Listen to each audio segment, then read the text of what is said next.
పాపం రఘుపతి గారు వాళ్ళ టీం అంటే వైఎస్ఆర్ కాంగ్రెస్ ప్రభుత్వం టీం అంతా కూడా మెగా డిఎస్సి గురించి పాపం చాలా ధర్నాలు చేసి రాష్ట్ర వ్యాప్తంగా ఇక్కడే కాదండి రాష్ట్ర వ్యాప్తంగా చేసుకుంటూ వెళ్తూ ఉన్నారు. మరి వీళ్ళని చూస్తే నాకు సామెత గుర్తొచ్చింది. మొదట్లో చెప్పాను, ఇప్పుడు ఇంకొకసారి చెప్తున్నాను ఆ సామెత. మనం బాగుపడకపోయినా పర్వాలేదు కానీ పక్కవాడు బాగుపడితే మేము చూడలేమన్న వైఖరితో వీళ్ళు ప్రవర్తన చేస్తున్నారు. ఈ మాట నేను ఎందుకన్నానంటే, మరి ఇదే వైఎస్ఆర్ కాంగ్రెస్ ప్రభుత్వము అధికారంలోకి వచ్చినప్పుడు మొట్టమొదటిసారిగా జగన్మోహన్ రెడ్డి గారు ఏం చెప్పాడు మనకు గుర్తుంది అందరికీ. జనవరి 1 కల్లా జాబ్ క్యాలెండర్ రిలీజ్ చేస్తాను, మెగా డిఎస్సి కూడా పెడతాను అని చెప్పేసి అన్నాడు. మరి 2019-2024 మధ్య కాలంలో ఎందుకు డిఎస్సి పెట్టలేదు?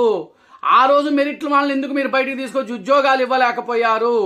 ఈ రోజున కూటమి ప్రభుత్వం నిబద్ధతతో డిఎస్సికి ఇస్తానన్న చంద్రబాబు నాయుడు గారు నేను అధికారంలోకి రాగానే మెగా డిఎస్సి పెడతానని చెప్పని పారదర్శకంగా పెడితే, ఈ రోజున వీళ్ళు బురద జల్లటం కోసం, కూటమి ప్రభుత్వం మీద బురద జల్లడం కోసం వీళ్ళు చేస్తున్న ప్రయత్నం చూస్తుంటుంటే నాకు ఇందాక ఆ సామెత చెప్పింది నాకు బాగా గుర్తొచ్చింది. రాష్ట్ర ప్రజలారా ఒక్కసారి ఆలోచించండి. మరి 2019-2024 మధ్య కాలంలో ఈ మెగా డిఎస్సి మరి పెడతానన్నప్పుడు ఎందుకు వీళ్ళు పెట్టలేకపోయారు? మరి ఆ రోజున రాష్ట్ర ప్రజల్లో నిరుద్యోగులు ఎందుకు వీళ్ళ గుర్తుకు రాలేకపోయారు?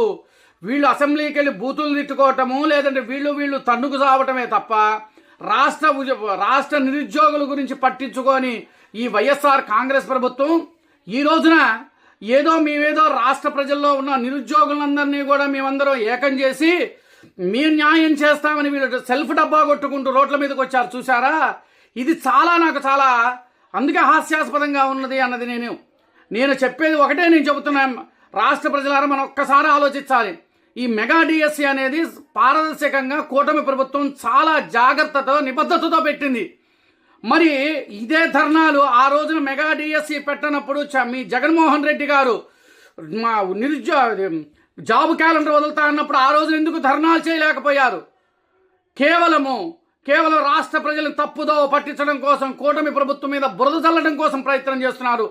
రాష్ట్ర ప్రజలు ఒక్కడే మనం గుర్తుపెట్టుకోవాల్సింది, పారదర్శకంగా చేసిన కూటమి ప్రభుత్వం. ఇస్తానన్న హామీలు నిదానంగా ఒక్కొక్కటి తీర్చుకుంటూ వస్తుంది కూటమి ప్రభుత్వం. ఒక్కసారి మనం ఆలోచించాలి ఈ విషయం.